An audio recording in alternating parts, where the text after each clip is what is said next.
तेलंगाना भी कर्नाटक की राह पकड़ रहा है और तेलंगाना का यहाँ जिक्र करना ज़रूरी है क्योंकि जो बीजेपी है वो इस रण को साधना चाहती है चंद्रबाबू नायडू के जरिए और यहाँ भी क्षेत्रीय दल सिमटते और राष्ट्रीय दल हावी होते इस समय जा रहे हैं। विधानसभा चुनाव में भारत राष्ट्र समिति यानी बीआरएस के पस्त होने और कांग्रेस के उभरने से तेलंगाना का राजनीतिक चरित्र बदलता दिख रहा है। राज्य की सत्ता में पहली बार कांग्रेस के आने के बाद से बीजेपी की जमीन भी उपजाऊ होती जा रही है। लोकसभा चुनाव से पहले बीआरएस के बड़ी संख्या में सांसदों और विधायकों के ने पाला बदलने से भी क्षेत्रीय राजनीति की धारा मंद पड़ी है। तकरीबन 5 महीने पहले विधानसभा चुनाव में तेलंगाना की लड़ाई त्रिकोणीय थी, लेकिन अब दोनों बड़े राष्ट्रीय दलों यानी बीजेपी कांग्रेस में आमने सामने की टक्कर दिख रही है। इक्का दुक्का क्षेत्रों में बीआरएस पांव को टिकाए रखने की प्रयास में है। हैदराबाद में बीजेपी और कांग्रेस के कार्यालय की रौनक और बीआरएस कार्यालय का सन्नाटा बताता है कि राज्य की सत्ता से बेदखल होने के बाद तीसरी ताकत को टिके रहने के लिए कड़ी मशक्कत करनी पड़ रही है।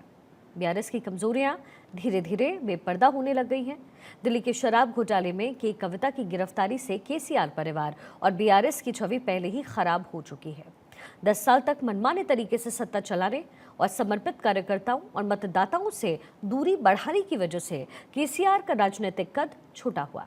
विधानसभा चुनाव के बाद अभी तक तकरीबन दर्जन भर सांसदों, विधायकों और बड़े नेताओं ने अपना पाला बदला है। अधिकतर कांग्रेस में चले गए या फिर बीजेपी में। अब पार्टी में टूट का सिलसिला थमा नहीं है।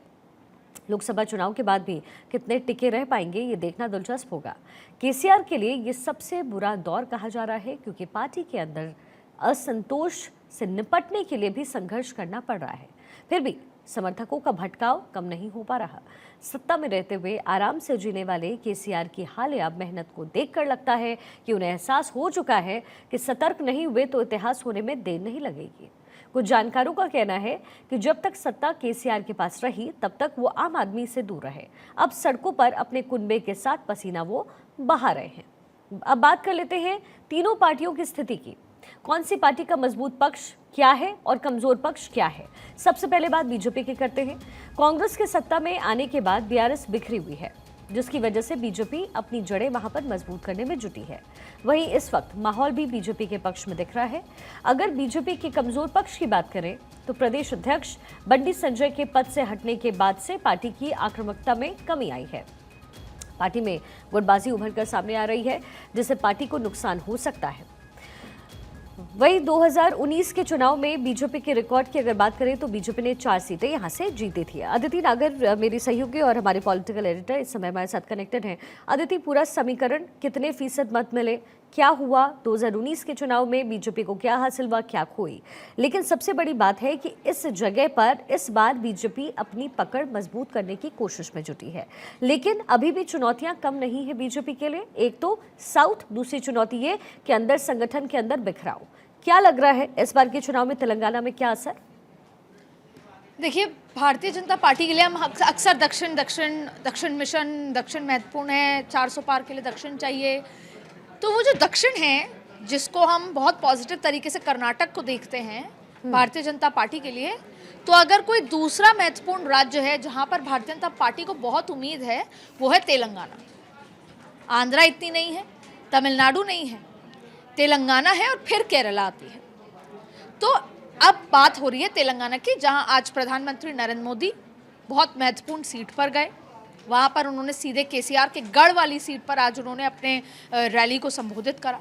तो अब बात करते हैं तेलंगाना की। तेलंगाना से क्या उम्मीदें हैं? अगर आंकड़ों के लिहाज से बात करें शिखा, तो तेलंगाना से सीट में इजाफे की बेहद उम्मीद है और आज नहीं है।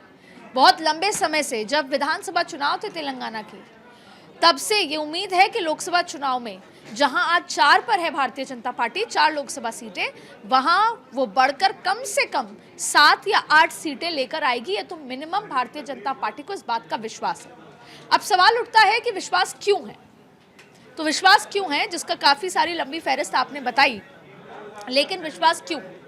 दरअसल भारतीय जनता पार्टी हमेशा से, जो भारतीय जनता पार्टी की राजनीति है और देश भर में लंबे समय तक अगर रहना है तो रीजनल पार्टियां बाहर होनी चाहिए, राष्ट्र पार्टियां होनी चाहिए। और राष्ट्र पार्टियों में जब कंपैरिजन होता है तो भारतीय जनता पार्टी मजबूत पार्टी होती है।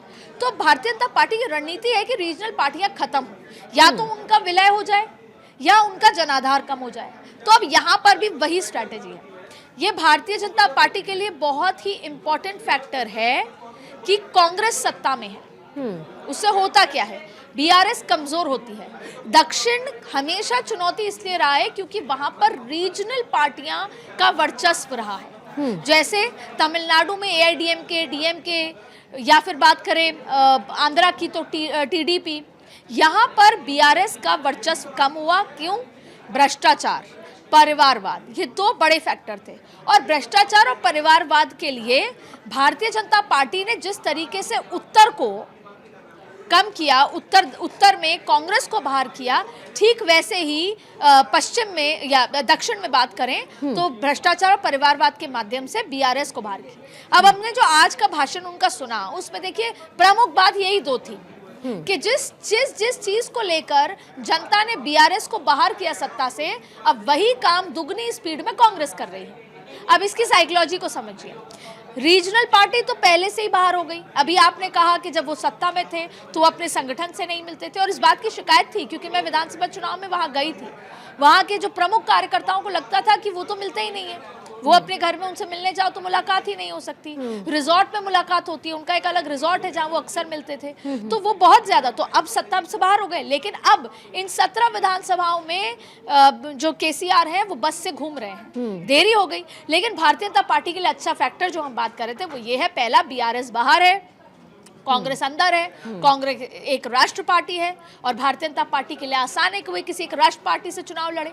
और दूसरी बड़ी बात है कि वहां पर भी वो भ्रष्टाचार और एक आरआर टैक्स है जो वहां पर बहुत चर्चित है। उस आरआर टैक्स पर आज सीधे सीधे कि आपके साथ तो जनता को बोला कि आपको तो ठग लिया, ये डबल टैक्स लगा दिया। तो अब वो सीधा सीधा कांग्रेस पर अटैक कर रहे हैं, और जो बीआरएस के लिए उनके लिए मुश्किल था लेकिन कांग्रेस के लिए आसान है। और तीसरा और आखिरी बात यह है कि संगठन, जिस तरीके से जो मुख्यमंत्री हैं कांग्रेस के, वो कोशिश कर रहे हैं कि बीआरएस का संगठन उनके साथ आ जाए, ठीक उसी तरीके से भारतीय जनता पार्टी कोशिश कर रही है कि बीआरएस का वोट बैंक और संगठन अब भारतीय जनता पार्टी के साथ आ जाए। तो इस चुनाव में वही चीज बेहतर करेगा जो बीआरएस के वोट बैंक को ले लेगा। लेकिन यहाँ पे अदिति, मैं समझना ये चाहती हूँ कि कांग्रेस के पास चुनौती भी तो है, क्योंकि विधानसभा चुनाव में जो 6 गारंटियों की बात कांग्रेस वहाँ कर रही थी और जिसके बदौलत वो सत्ता में खुद को लेकर के आई,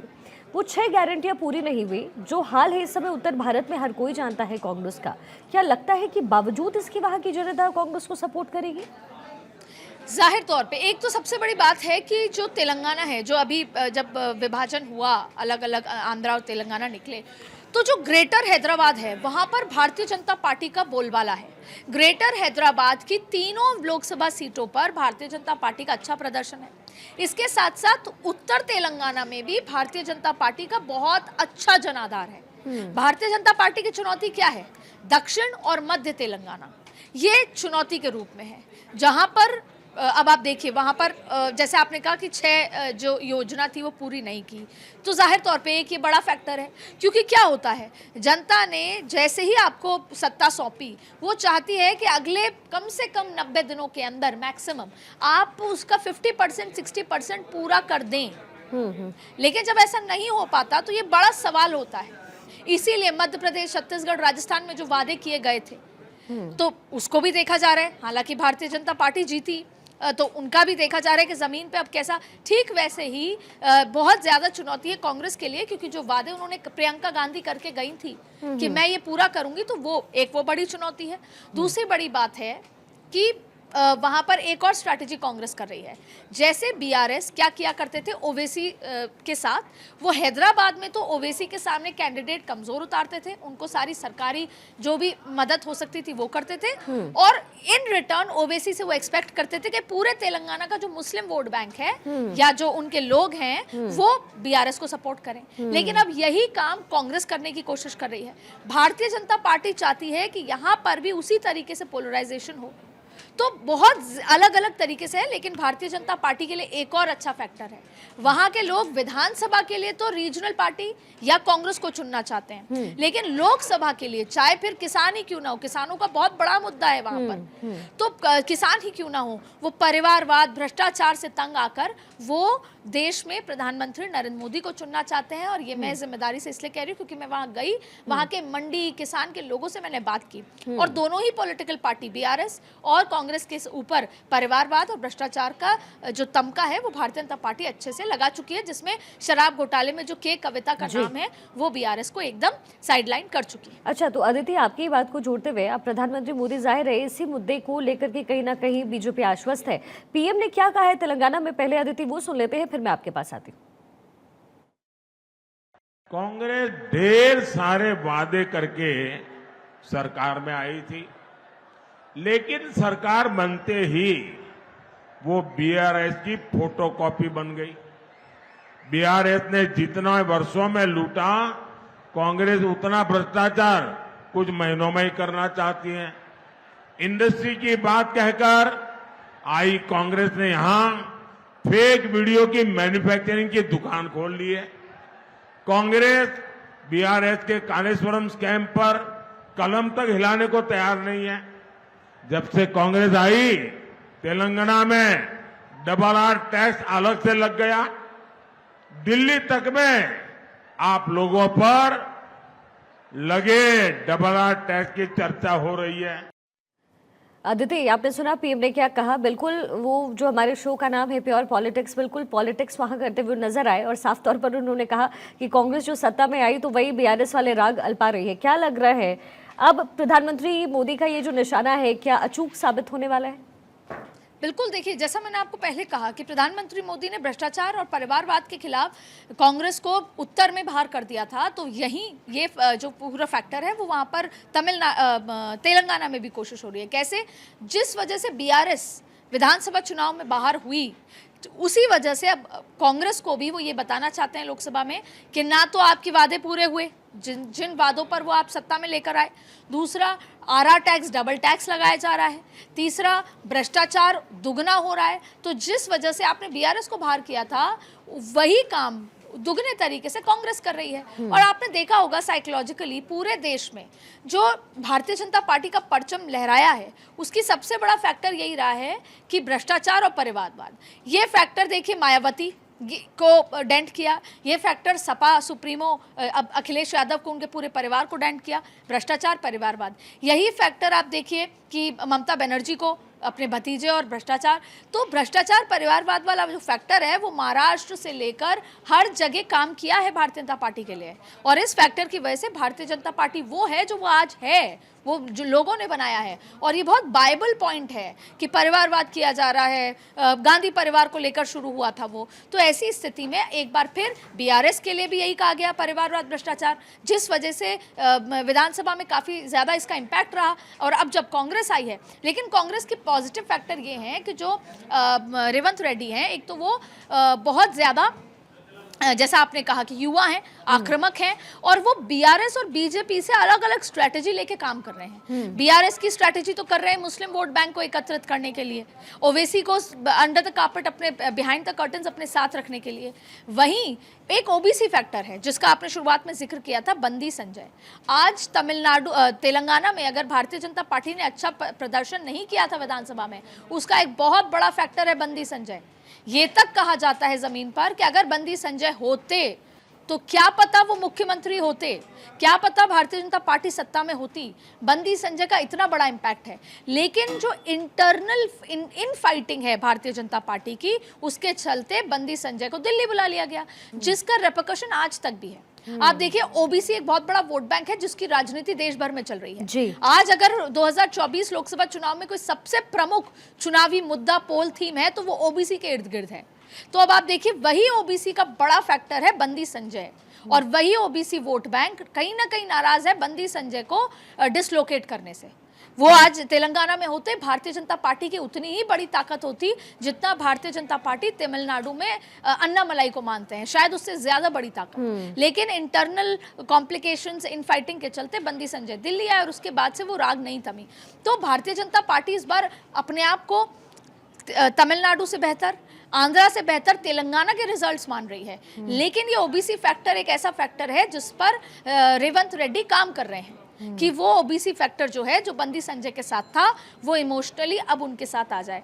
तो देखिए, विधानसभा में त्रिकोणीय लड़ाई थी, लोकसभा में ये जिसे बोलते हैं कि बाइपोलर इलेक्शन की तरह देखा जा रहा है। बीआरएस है, वो जमीन पर जा रही है, लेकिन अभी उसको कंसिडर नहीं किया जा रहा।